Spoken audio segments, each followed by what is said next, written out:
大家好，大家好，係啦，你叫咩名啊？我叫吳鳳明。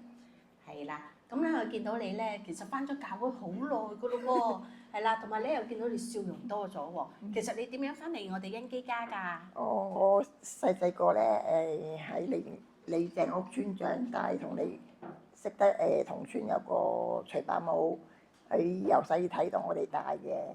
嗯，咁啊聽聞咧你嗰陣時咧屋企都好多人噶喎，咁啊你有幾多個兄弟姊妹啊？我屋企有8兄弟姊妹，我排行第6。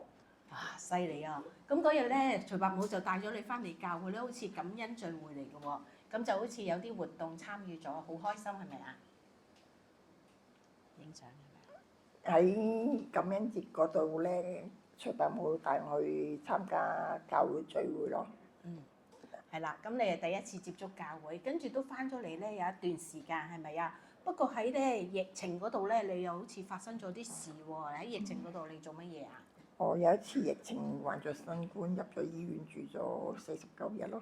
啊，就好嚴重喎，住咗49日，係啊係啊，咁咧你一定咧就好驚啦，同埋好唔開心啦，係咪啊？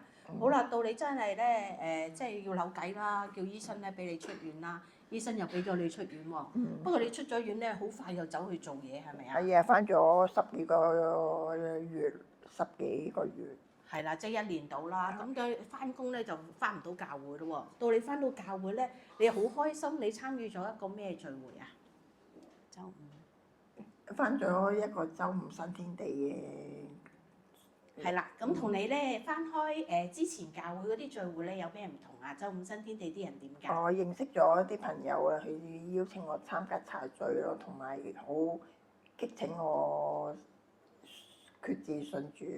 啊，好好啊！咁咧佢翻到週五新天地咧，好開心啦，成日同你飲茶啦，係咪啊？又好關心佢，仲同佢決志埋喎。咁好啦，咁又翻咗嚟教會有一段時間啦。哦，直到有一次咧，楊牧師咧就邀請你咧參加一個課程啊，乜嘢課程啊？洗禮啊！係啊，一個洗禮課程101係咪啊？係。咁結果你完成咗個課程，就做咗一個決定，做咩啊？洗禮做咗個事，做洗禮。係啦，結果咧就完成咗個課程，就去洗禮啦。咁你屋企人都有嚟觀禮喎，係咪啊？邊個嚟睇你啊？我2個家姐嚟睇我洗禮。係啦，咁啊大家姐同二家姐咁見證住佢呢個大喜嘅日子。咁咧我發覺咧，你翻咗教會之後咧，成個人都好唔同喎，好開心喎。咁依家咧，我哋又嚟緊又開課程啊，咁你參唔參加啊？我會嚟緊都會參加。係啦，咁繼續學習，繼續進步咯。咁啊嚟緊你有啲咩期望啊？期望學習祈禱，依靠神會開心啲、健康啲，會生命得以成長。係啦，感謝主。感謝主。